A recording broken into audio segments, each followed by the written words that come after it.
It's the late 1980s in the Mexican town of Agua Prieta, a border town just across from Douglas, Arizona. Quiet place, under 100,000 folks, not much beyond a few factories. And then cowboys arrive, dripping in wealth, dressed in expensive clothes and driving SUVs, with plates from Sinaloa, a state hundreds of miles south. Houses, stores and cinemas all pop up, and suddenly, sleepy little Agua Prieta is a boomtown. Everybody knows who these guys are. They're the latest incarnation of a drug war that's destroyed lives all over Mexico for decades. But this is something different. When a lawyer named Rafael Camarena Macias said he's building a swimming pool at a pad right on the border, no one really bats an eyelid, until the hole in the backyard is mysteriously filled back up. But that house on the border, or more accurately, what's beneath it, is about to start fueling one of the biggest drug smuggling networks that has ever existed. And the guy who owns it is about to become public enemy number one. Welcome to the Underworld podcast.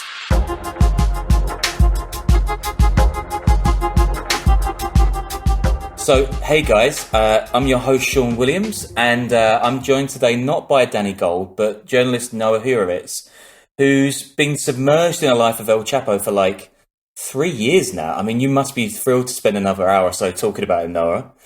I'm always thrilled to talk about El Chapo, to be honest. Cool. Well, glad to hear it.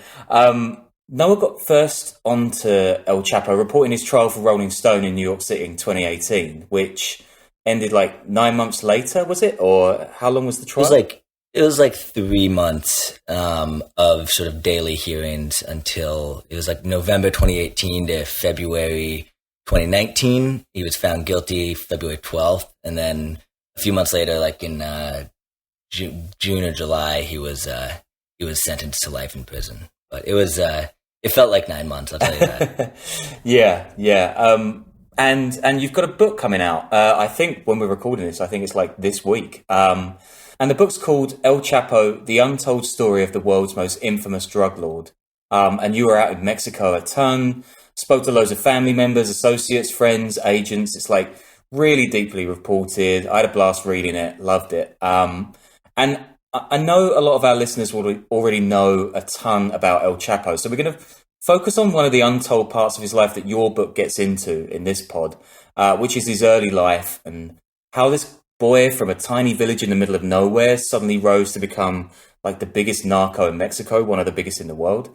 So welcome to the show, Noah. And yeah, tell me a little bit more about how you kind of got involved in the trial, how it led to this book, because, I mean, reading the book, reporting that trial sounds absolutely frantic. Like, I'm surprised you survived it without going crazy.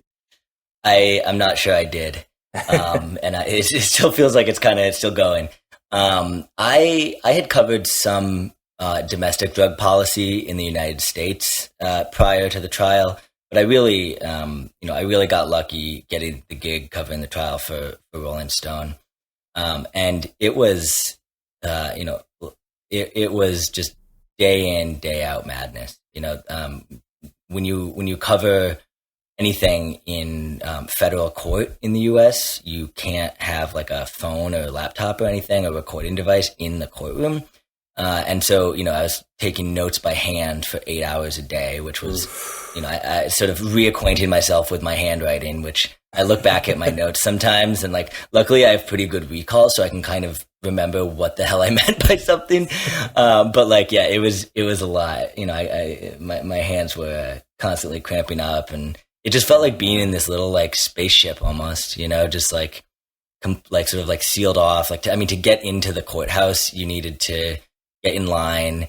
You needed to go through metal detectors at the like downstairs, and there was like a National Guard unit there with like a Geiger counter for like radiation, just in case. Yeah, and there was like snipers on the roof, and then we would go up to the press room, drop off our stuff, and then go upstairs and have to go through another metal detector where we would have to take off our shoes. It was like going to the airport every day, at least like 4 times a day.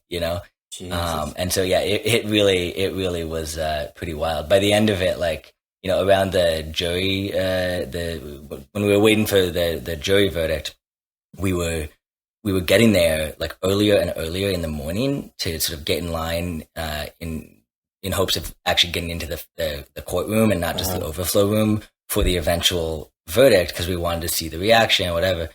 And after like 2 nights of getting there, like, working until 11 p.m., sleeping for 2 hours, and then getting up and going to the courthouse at 4 a.m., I just ended up like grabbing a sleeping bag and a piece of cardboard and just sleeping outside the courthouse one night. It was unreal. Oh, I mean, it's bringing me out in cold sweats about doing court reporting years ago. I can't even imagine how that was for you. It was hectic. Just before we get going, I should say to our listeners as well, all the usual stuff, subscribing, and there's the Patreon still going, and I think we're going to be sticking some sort of bonus stuff up with Noah after this pod. And remember to rate us, guys, because that really helps, actually. We're just figuring this all out. Me and Danny have no idea. As one of the early Patreon subscribers, I'll tell you guys, it's been worth it. So you should sign up. That was unscripted as well, guys. That was. So, I mean, I guess this pod's going to sound a little weird to you now, because like basically it's going to be me reading some of your book back to you. But I guess before we get out to your experience in Mexico, let's start way back before the 19th century, even when Sinaloa, which is this like thin, long Mexican state that borders the Gulf of California. By already the mid 1800s, it's this place known for smuggling and banditry, and it even has its own kind of patron saint. I mean, would you call him that? This guy named Jesus Malverde. Yeah, so Jesus Malverde is this really interesting character from like late 19th century, early 20th century Mexico. He was, it's not entirely clear if he was a real person. He seems to be sort of a composite of several different bandits. But the legend is that his parents died of starvation, and he sort of swore revenge against the dictatorship of Porfirio Diaz. And he would, rob merchants and give to the poor, and he's sort of had this, he developed this sort of reputation as like a Robin Hood, right?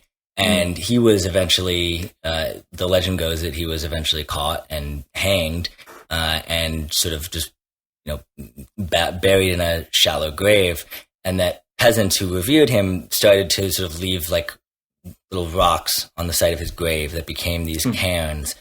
And it became this site of almost like pilgrimage. And there's now this shrine to Jesus Malverde in Culiacan, which is the capital city of Sinaloa. And people leave little offerings there for luck, in crossing the border, in business, in drug smuggling as well.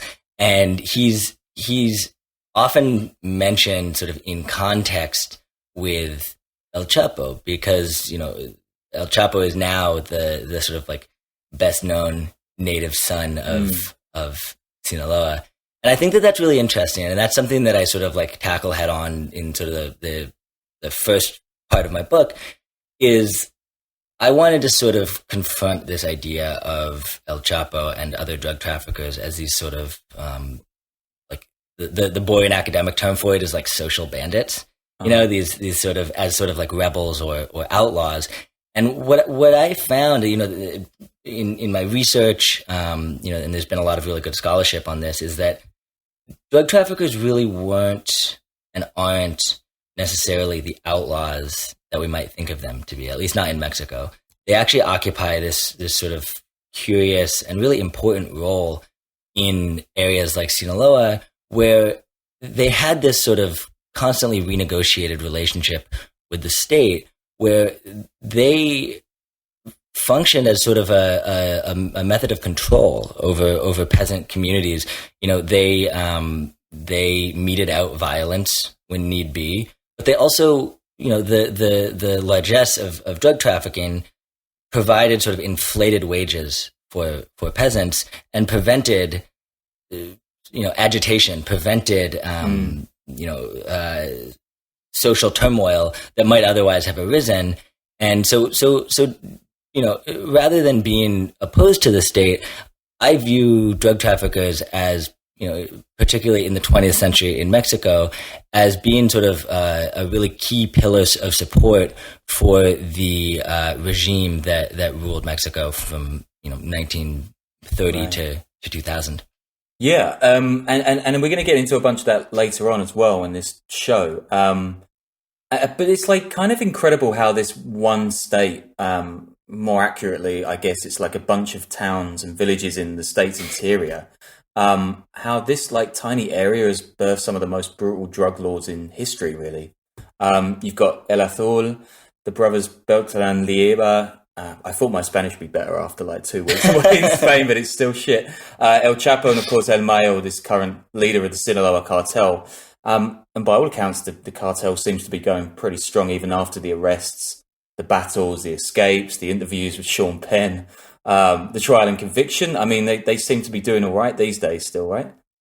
Yeah, I mean, we'll get into my quibbles with the whole terminology of cartels and all that, but basically, yeah, the arrest of El Chapo, it led to a certain shakeup in Sinaloa, and there was a fair amount of pretty brutal violence in 2017, shortly after he was extradited.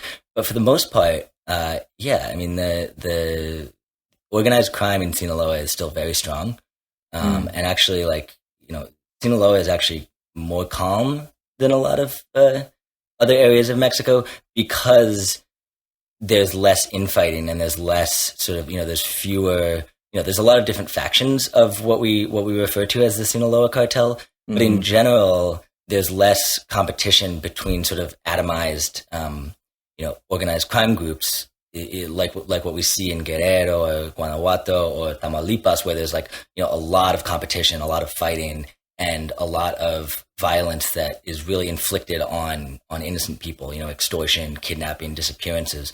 That all happens in Sinaloa, but to a lesser degree than what we see in other places. And the reason for that is just that, the people who are running organized crime networks in Sinaloa they have stronger connections with the state.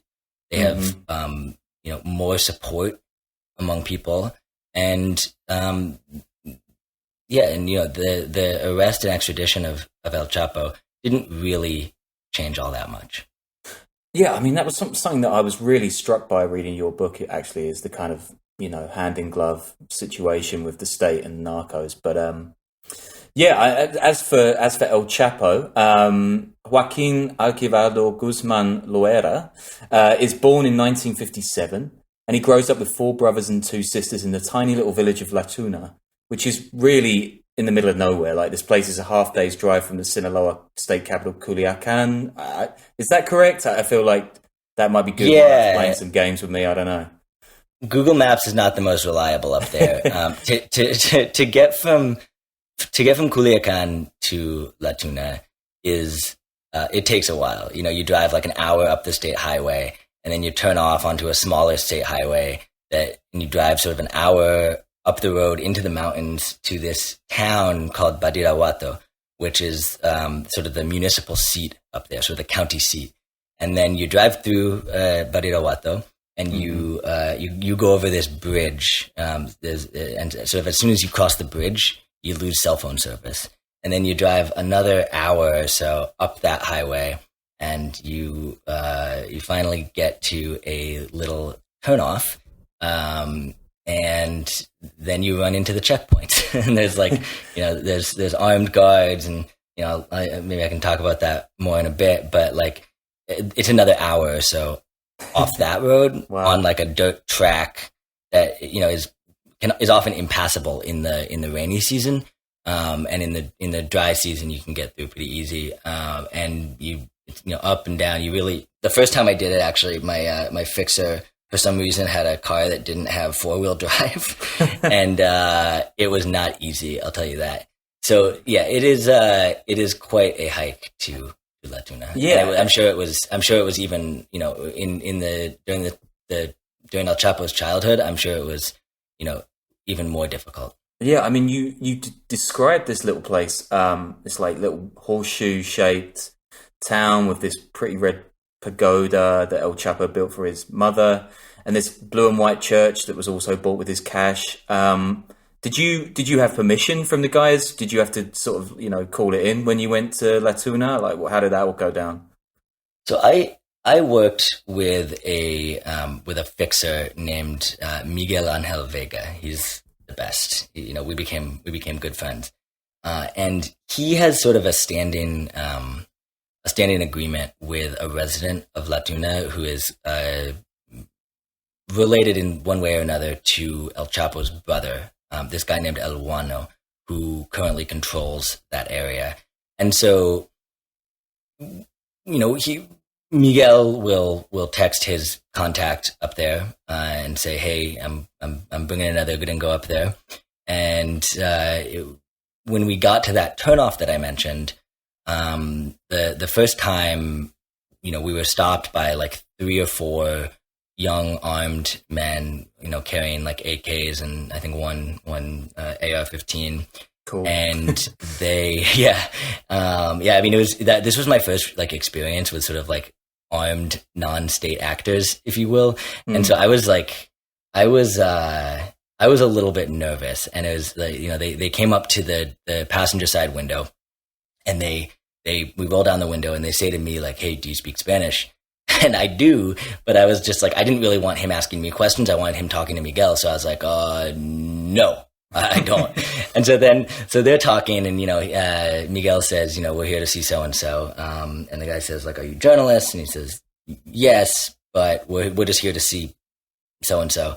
And, it wasn't quite a lie necessarily, but he wasn't, I didn't have like a full camera get up. So we didn't have to be as forthright necessarily about, we're here to do this. And so, they radioed up ahead, and it came back like, "Yep, Miguel's good." And so the guy turns to me, and he like, I forget what it was. He said like something to me. He's like, "What's your name?" And I sort of like perked up, as if like this is my sort of like, one semester of Spanish or something. "Hey, I know how to answer that." And I'm like, "My name's Noah." And he sort of gives me this, he sort of gives me this squint that I only really, like, later I realized that it was like, very similar to this thing that Larry David does in Curb Your Enthusiasm, where he sort of like squints at someone for a while to see if they're lying, and then goes, "Okay." He gives me this fucking Larry David squint, and he says, "Okay." And they let us go. After that, I got more, it got to be pretty routine. We would roll up to a checkpoint, and I would like hand them cigarettes, and it got to be pretty. I was less nervous after that, but it was that was a real. I wouldn't necessarily call it a trial by fire, but it was a real introduction to that life. Yeah, cigarettes and alcohol are always the great equalizers in those situations. Yeah. And a shout out to Miguel, right? Because I think we have an ongoing mission to try and sing the praises of fixers who are the like heroes of journalism. Yeah, well, so Miguel is the best. I met him through my friend Keegan Hamilton, who works for Vice. Uh-huh. I know Vice is a public enemy on this podcast. Oh, I love Vice. And I love Vice. I think they're all great. Yeah, and I think Danny would agree with that. Keegan is the best. Yeah. And Keegan worked with Miguel on the Vice podcast about El Chapo. And so he connected me with Miguel, and Miguel actually has a book coming out this year in Spanish called El Fixer, and it's about his life as a fixer. And I'm actually a friend and I are sort of working with him to try to get it published in English. So if there's any agents or publishing people on here who are interested in sort of a memoir about the life of a fixer in Mexico, get at me, because I would, yes, exactly. Yeah. So La Tuna, pretty much a scratch even today. So I'm guessing like in the 60s when El Chapo's growing up, there's pretty much nothing at all. And his family's pretty poor, with little other than a few heads of cattle, but they're okay enough to survive. And you say in the book it's a bit tough to prize fact from fiction when it comes to Chapo's early years, right? Because so much of it is shrouded in legend, the narco corridos and so on. Like, who did you manage to actually meet in La Tuna and sort of what legends of El Chapo's did you manage to sort of chip away at while you were there? Well, so I managed to speak to an older, like an aunt or something, and also like a cousin of El Chapo who was, I think, like a little bit older than him, but they grew up very close together. And so speaking with this cousin, he gave me sort of the standard script. El Chapo was a hardworking boy. He loved his mother. He was industrious. He would walk down the valley selling oranges and tortillas, and he always had sort of a head for business from a young age, which like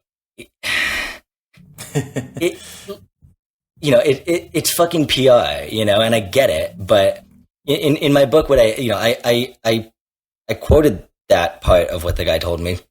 But I also mentioned, like, I don't know if any of this is true. And I wasn't so interested necessarily in that sort of script about what El Chapo was like as a boy. I was much more interested in trying to understand this place and what it was like to grow up there, and sort of how someone like El Chapo, how it influenced his later life and how it influenced who he became. For me, going there, it was more important to me to get a sense of the place than to necessarily get sort of the same thing that they tell every gringo journalist about what El Chapo was like as a boy. Yeah, I mean, but there was, and there was, there's some debate about, like, was his dad abusive or just lazy? Right. Like, yeah.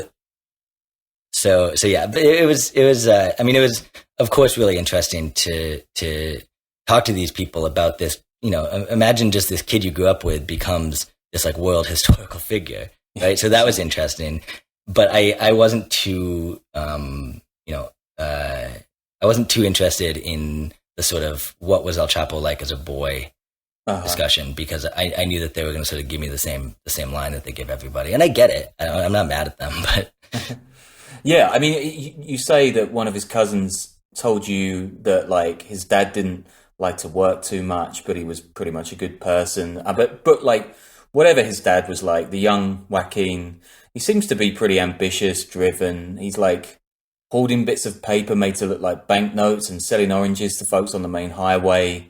It's a pretty hard scrabble life. And according to his sister, El Chapo goes around wearing these big fake gold chains that stain his skin green, and he boasts about stuff to his neighbors. I mean, the most interesting thing, I think, to me, that I was told and that I've heard mentioned elsewhere, is that it seems like El Chapo might have had sort of some bad experiences with the military when he was a young man, and that that sort of lines up with what was happening in the region at the time. I think we're going to get into this in a bit, but there was a lot of military activity in Sinaloa in the 1970s, and I was told that he got beaten up. I think his sister told the Vice podcast that he had been beaten up by the military. And so I think that to me is the most instructive, because it tells us about sort of the relationship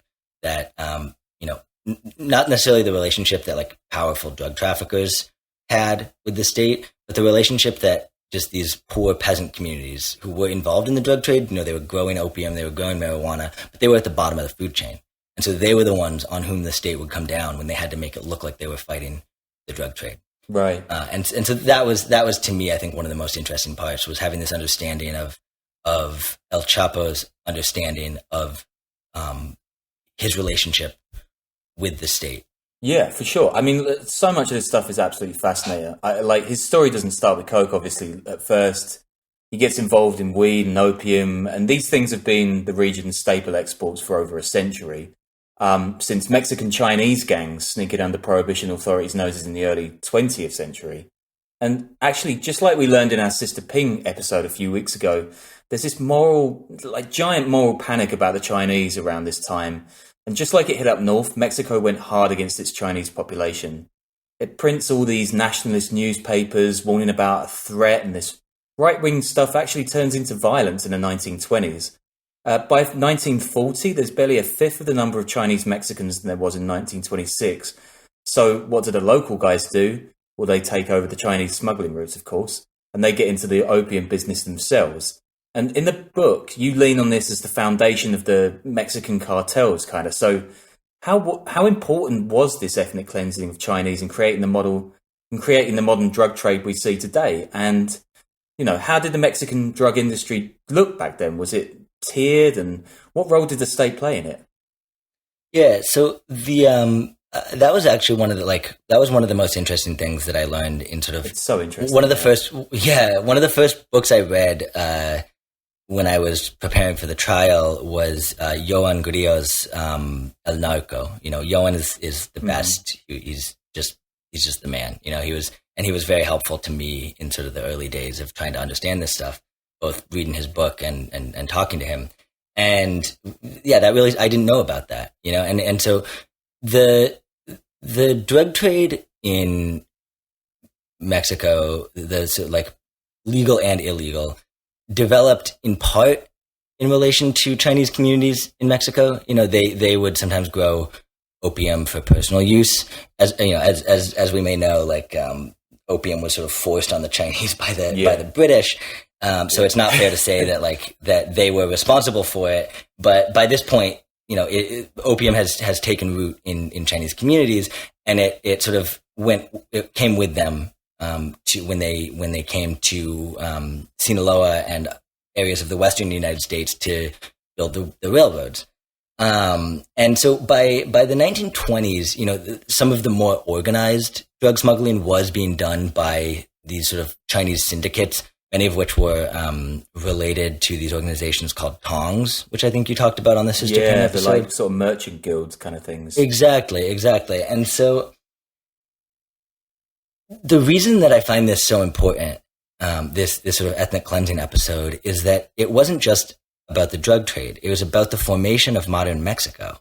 Mexico came out of the revolution really bruised and fractured, and many areas of the country were sort of run by these warlords, and there wasn't really a unified Mexican identity. And so there was a sort of a group of intellectuals in the 20s and 30s, some of them who were kind of fascist actually, who were trying to sort of synthesize this Mexican identity. They understood that to have a sort of a republic with many different regions and very sort of inaccessible rural areas, they needed to forge this identity. And they came up with this idea of sort of the cosmic race of the mestizo, this mix of Spanish and indigenous blood. And there was no room in that for Chinese. And so they as good nationalists always do, they found a scapegoat, and the scapegoat was the Chinese. And they blamed the Chinese for corrupting Mexican youth with their opium and their marijuana. And so this ethnic cleansing was pretty foundational to the sort of creation of it was a big part of this, forging of a new Mexico. And it also was useful for Mexican gangsters who wanted to get in on the drug trade. And so we see this sort of, from the beginning, this union between the interests of drug traffickers and gangsters and the interests of the Mexican state.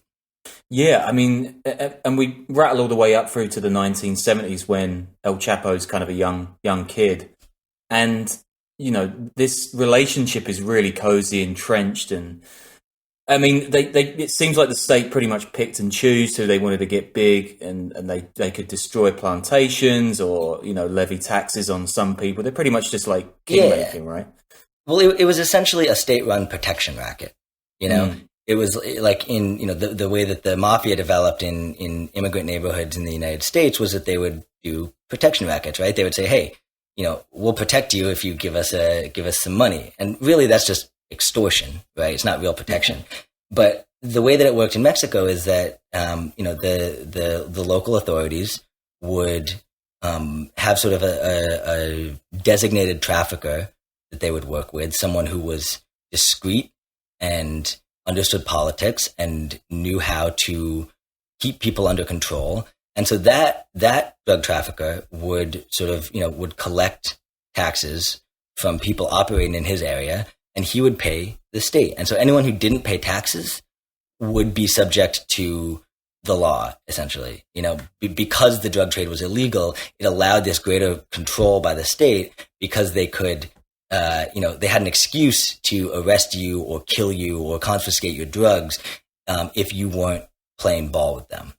And so through the 30s, the 40s, the 50s, this sort of state-run protection racket, which was known as the plaza system, a designated area was known as a plaza. That developed, and that was sort of the way things were done pretty much up until El Chapo was entering the drug trade.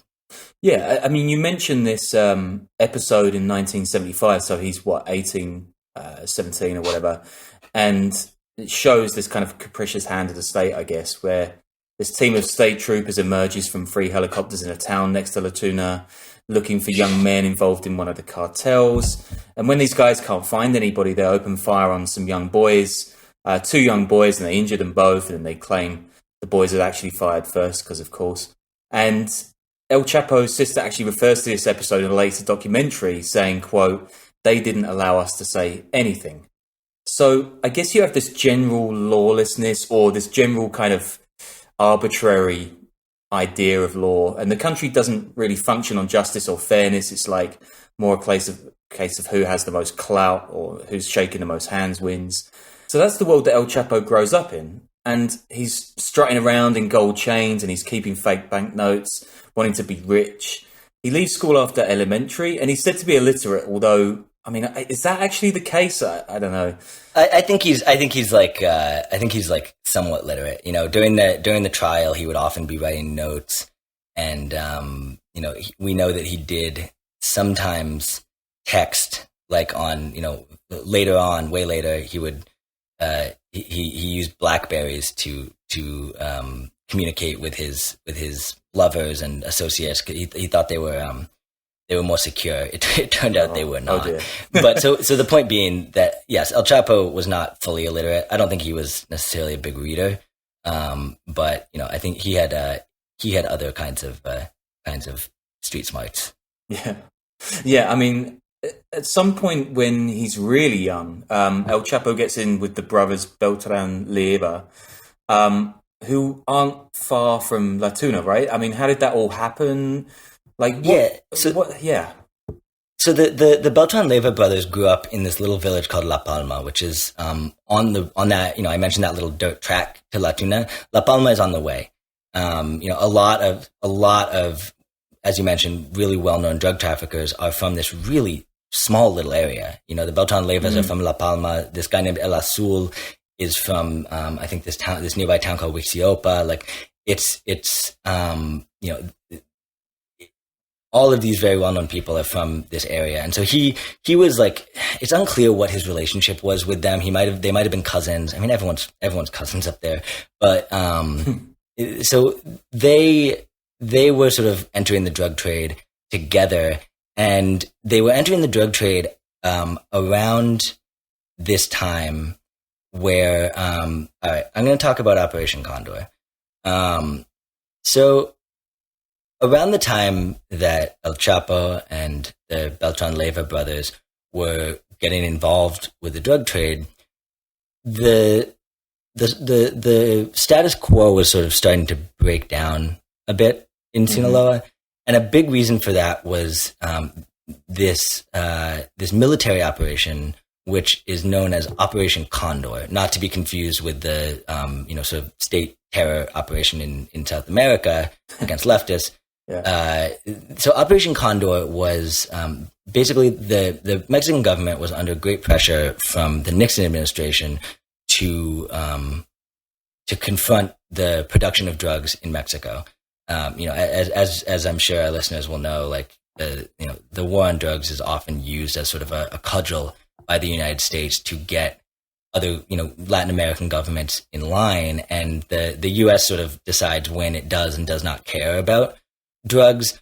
But in this moment, they wanted to sort of get Mexico City under control, and they were saying, "Hey, look, you need to take care of this. All of this heroin is being grown in and produced in Western Mexico. You need to get a handle on that." And so the federal government was like, "Okay, cool, we'll do that." And they send in this huge military operation. In Culiacan, there's military trucks rumbling around the city. I spoke with people who lived there at the time, and they remember it as just this, a state of siege, really. And in the mountains, it was much worse. Troops were going in. They were, destroying drug crops. They were spraying these really toxic, herbicides that, killed anything, really. And so there's still this sort of level of, I think, sort of collective trauma and memory of this era as one of just, basically outright war with the state. And it wasn't really, it did, Operation Condor did manage to depress production of opium and marijuana in the mountains of Sinaloa and Durango for a period of time. But what it really did was reorganize the drug trade. Many traffickers actually left the state and sort of moved to different areas of Mexico. And the drug producing regions moved as well. They expanded into the state of Zacatecas, into Guerrero, and even as far south as like Oaxaca and Chiapas. But in Sinaloa, what happened was it had always been this state protection racket that I spoke about had been run really by local authorities. And essentially what Operation Condor was a power grab by federal authorities. The Attorney General's office, which is known as the PGR. There was this secret police agency called the Federal Security Directorate, the DFS.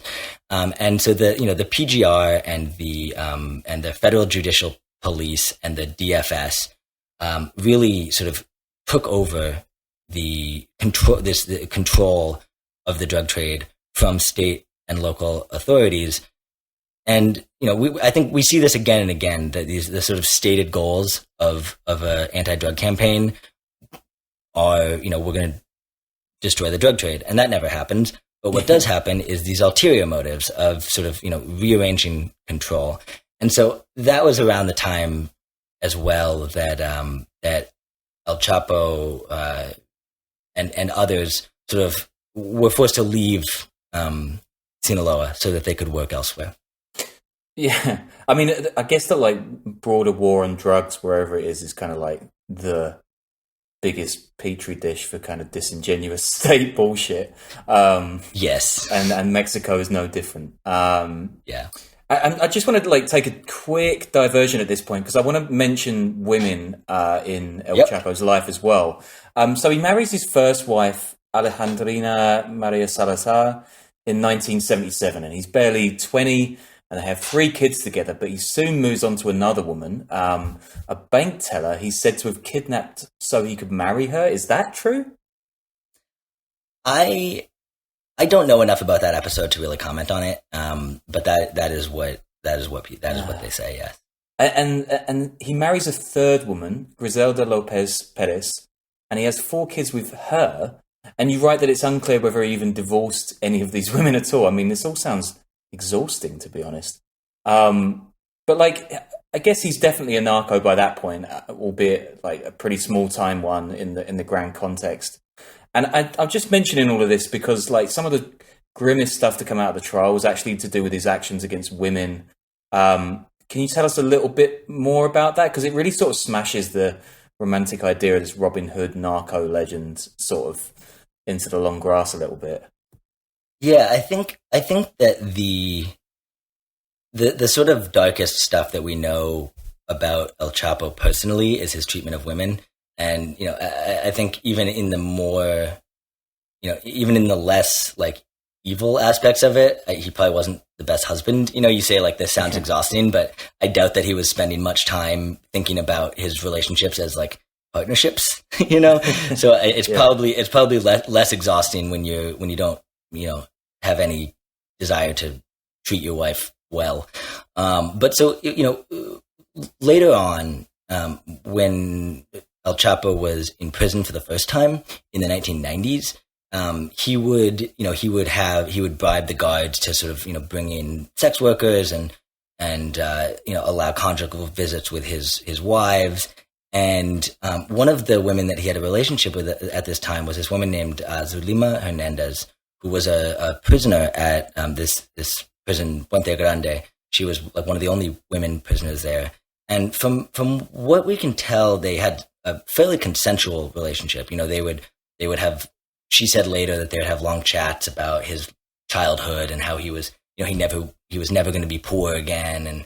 And, but that sort of description, even by her, clashes a little bit with some other reporting, notably by the Mexican journalist Anabel Hernandez, who wrote that Zulima Hernandez was really, really badly mistreated. She got pregnant possibly by El Chapo, and she was forced to have an abortion. And, after he escaped in 2001, she was sort of just, passed around by the guards.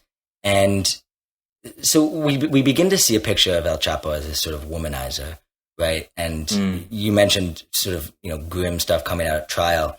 One of the sort of, one of the things that came out, not at trial because it was actually in court documents that were suppressed during the trial. It wasn't allowed to come out in evidence, but it was, these court documents were unsealed actually just after the final sort of the closing arguments. And there was a sort of associate of El Chapo, this Colombian trafficker named Alex Cifuentes, who said that they would, when they were hiding out in the mountains, this was like 2008, 2009, 2010, they would, fly sex workers in to entertain them. And these were, they were often children. They were often, very young girls, as young as 14. And that is unverified. And Alex Cifuentes is not the most reliable narrator.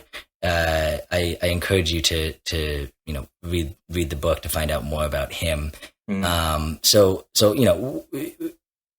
whether or not that's like everything that he said was true, I think it's pretty believable that El Chapo was not the strongest feminist.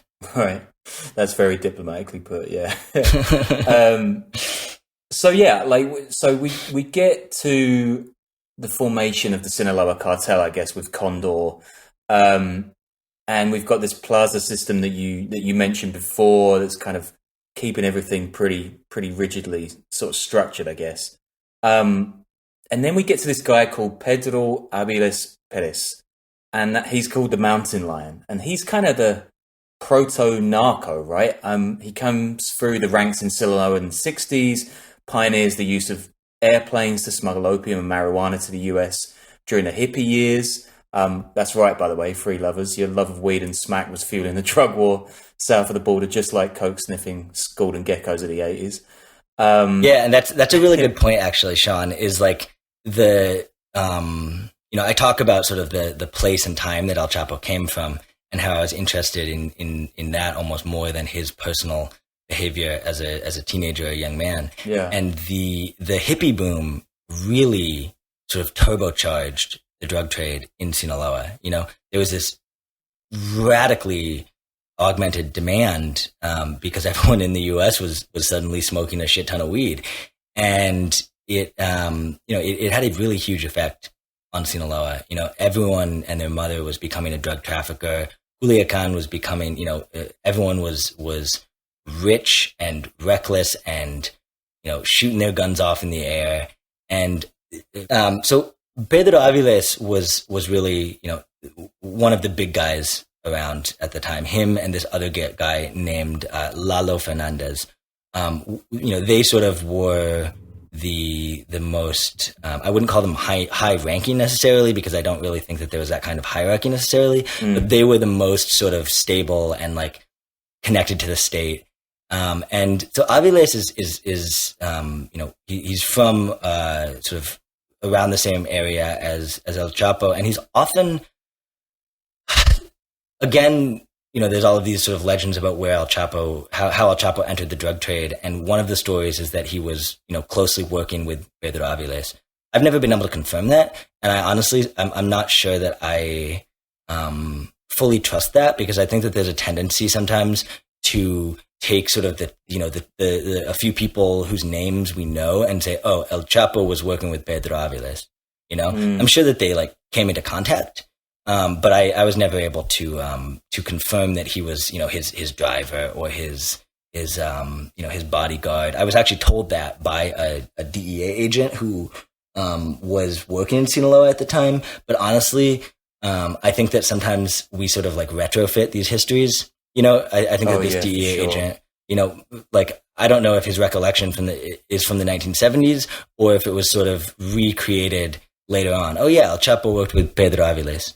But regardless, Pedro Aviles was sort of the big dog around then.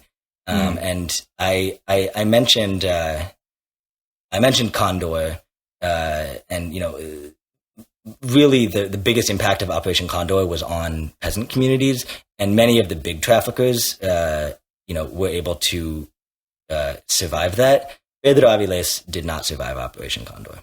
Right. Yeah. I mean, we get into the end of the 1970s, right? And Condor is reaching its conclusion. And I guess this is a good time to quote from your book. So here's a bit of it. By the end of Condor, everything had changed. While the local cops still took bribes and worked on behalf of drug traffickers, they no longer ran the show.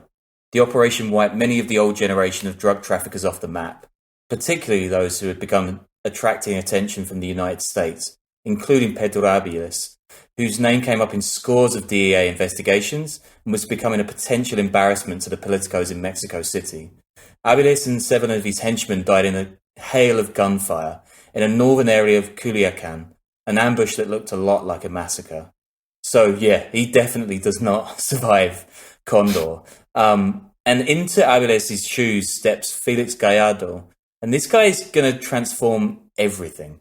He's the head of the Guadalajara cartel, which precedes the Sinaloa cartel. And he basically draws Mexico and Colombia, where cocaine is produced, closer together. And he makes connections across Central America, including Honduras. He creates this like super highway of coke, basically, whose demand is going to go through the roof in the 1980s, as we know. Gallardo is known to be a techie, and he spends tens of thousands of dollars on the latest radio equipment and other stuff, really professionalizing the drug industry. And he's also an expert politician, and he forges ties with leaders across the region, making sure nobody dares to go after his cartel. And because he's so powerful, his connections pretty much determine who the DEA and DFS go after, picking off a bunch of narcos but never touching the big man himself. And I mean, if you've watched Narcos Mexico on Netflix, you know Gallardo, right? He's Diego Luna's character. Intelligent, ruthless, helping back the Sandinistas in Nicaragua. Helping back the Contras. Oh, the Contras. Oh, my God, of course. The Contras. See, I'm getting my Condors wrong as well. So he's getting wound up in Iran-Contra. I mean, he's like just a huge character in the drug war. I'm guessing you've watched the show, right? Is there anything in there you thought was particularly bullshit, given all your research? I have watched the show, and it's interesting. There are portions of that show that are clearly very well researched. And one thing that was funny, by the time I watched, I think like by the time I watched like Narcos Mexico, I'd done enough research that I was sort of able to tell like which sort of like anecdotes came from which sources. I was like, oh, that's this is from Drug Lord by Terrence Papa, and this is from that. So that's great. I'll give it to. This is the sort of one thing I'll give to Narcos is that they really did do their research, but it's fiction. it's a fictional portrayal of this time period, and in fiction, you need a main character, and in nonfiction, honestly, you need a main character, and the result is that this focus on Felix Gallardo really smooths out this very not smooth, very complex picture. And so, there were a lot of drug traffickers operating at the time. I think Felix Gallardo was probably the sort of best connected, and I think people were probably kicking up a lot to him in order to, get the protection that he was able to offer. But the depiction of this sort of like, monolithic hierarchical Guadalajara cartel was not so accurate. And it's funny, people in Sinaloa connected to the drug trade watch Narcos. Much the same as sort of the the mobsters in The Sopranos love mobster movies. Like fucking like real narcos in Mexico love watching Narcos. And I had this one really funny experience where I was interviewing this guy who was in a prison somewhere in northern Mexico. I can't specify where, but I got into the prison, and we went to the sort of like I would call it a cell block, but it's really just like an open area with some buildings in it. And he was he had guys who were cooking, like barbecuing ribs and sort of serving him. They were even wearing aprons. And, we were talking there, eating ribs. And then he brings me into his like air conditioned cell with like a king size bed in it and a flat screen TV. And he turns on the TV and he's got Netflix, and he turns on Narcos Mexico on the first episode. And he starts sort of pointing stuff out. He's like, that's accurate. That's accurate. That's kind of bullshit. That's kind of bullshit. So I got this sort of narco tour of Narcos Mexico from this sort of pretty heavyweight trafficker who was sort of running the show in this prison.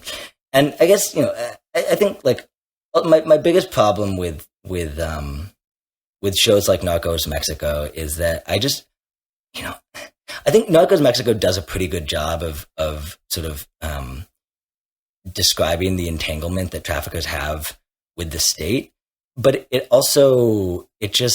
simplifies things to a degree where people think that they understand everything about Miguel Angel Felix Gallardo, about the DFS, about El Chapo, who is apparently going to be the star of the new season, and but it actually really isn't that realistic of a picture. And so when I started this book, I would, a lot of people ask me, like, on Twitter, or even, one time I was going through customs at JFK, and I had to mention I was in Mexico for work. What kind of work? Journalism. What kind of journalism? El Chapo. And this fucking guy, he's like, hey, how are you gonna get anything new? I already watched Narcos.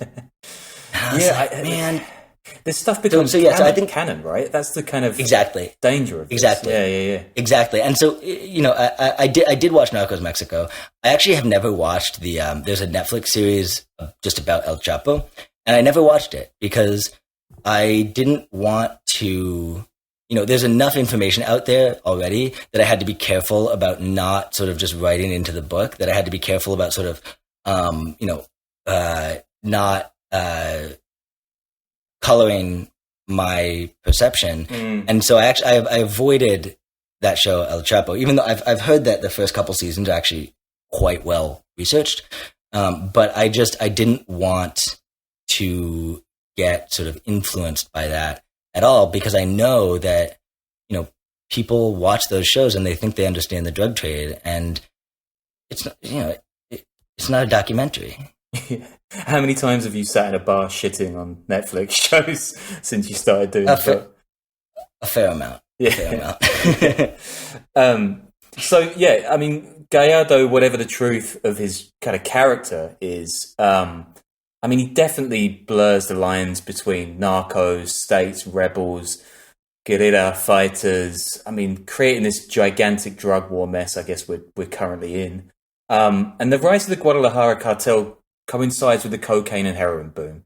It's not only Gallardo's international connects that are driving this. Over in Southeast Asia, heroin is going wild, and we'll get into that a bunch in a later episode. I really want to do about Kunsar.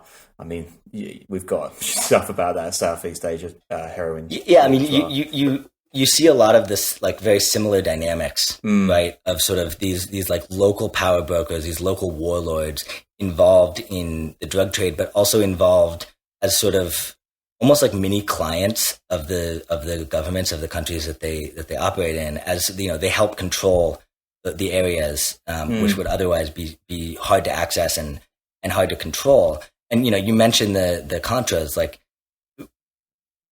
we've never been able to make a firm link between Felix Gallardo or any of his sort of his partners and the CIA. There's been rumors, but as far as I can tell, you know, they had, if not the direct backing of the CIA, they worked hand in glove with that secret police agency I mentioned, the DFS, and the DFS was closely allied with the CIA during this time. You know, Mexico City was sort of almost like a Casablanca of spies, and you know, there was a Soviet embassy there, and the U.S. was very invested in sort of keeping Mexico within its sphere of influence as much as possible. And the DFS was you know, a fairly useful asset for the CIA, and that actually pitted the CIA against the DEA, because the DEA was investigating Felix Gallardo and his partners, while the CIA was working closely with his partners in the DFS. And so I think it's just, you know, that really shows us like how sort of contradictory U.S. foreign policy can be, and how ultimately notions of security and sort of security and political control take precedence over anti-drug operations, unless anti-drug operations can be used for that purpose, you know? Yeah, Sicario was a documentary, right? Sicario was actually pretty good. Sicario 2 I love that film. Yeah, garbage. Sicario was terrible. Sicario was pretty on the money about, you know, the way in which the U.S. sort of chooses sides in the drug war. Yeah. And I think one of the things that those kind of shows get really right is the fact that these agencies just fucking hate each other, right? I mean, they've all got different plans. Yes. There's so much bravado going around as well. Yeah, it's a mess. I mean, I've kind of witnessed it in reporting about like the Nigerian gangs and stuff in Southeast Asia. It's a pretty massive dumpster fire. But anyway, like at this time in this kind of like in Gallardo's era, I guess, like the profitability of coke or heroin is just like many, many times more than weed, which is pretty labor intensive. And Americans are really starting to take over the marijuana industry domestically. So why have guys flying crop dusters full of weed across the border when you can just start producing cocaine and make like 10 times as much cash? And this comes at pretty much the same time the French Connection heroin route was getting busted for good by the feds. So there's a pretty huge gap in the market for South American smack. And I'm going to quote your book here again. Quote, "The smugglers in Colombia needed to move coke. And in Mexican traffickers, they found willing partners with well-established smuggling routes. This pattern became known as the Mexican trampoline, as bricks of coke flew in from Colombia, landed in Mexico, and, with a great and satisfying boing, continued on to the United States. For producers, traffickers, and street dealers, coke just made sense. Without the headache of growing seasons, irrigation, and land that went along with weed and opium, trafficking cocaine was simply a matter of shipping. As a bonus, traffickers and dealers could cut it as much as they wanted with laxatives, lactose powder, or whatever else stretched one brick of coke into 2 or 3. And yeah, I mean, that just shows this massive wave that's about to happen in the Mexican drug trade. And I think that's probably a good way to end part 1 of our chat. If you want to listen to more, we're going to continue chatting now, and we're going to stick the rest of this conversation up on our Patreon. So yeah, listen to Noah when he tells you how great that is, because that'll be really useful. But yeah, thanks for chatting to us for now, Noah. It's going to be weird because I'm just about to start talking to you again and just put it on Patreon. And I'll see you very soon, Sean. Yeah, it's going to be a ride. And yeah, for everyone else, like I said, give us good ratings. We've got the Patreon, we've got the merch, we've got everything going on. You know how to find us online. And yeah, see you later.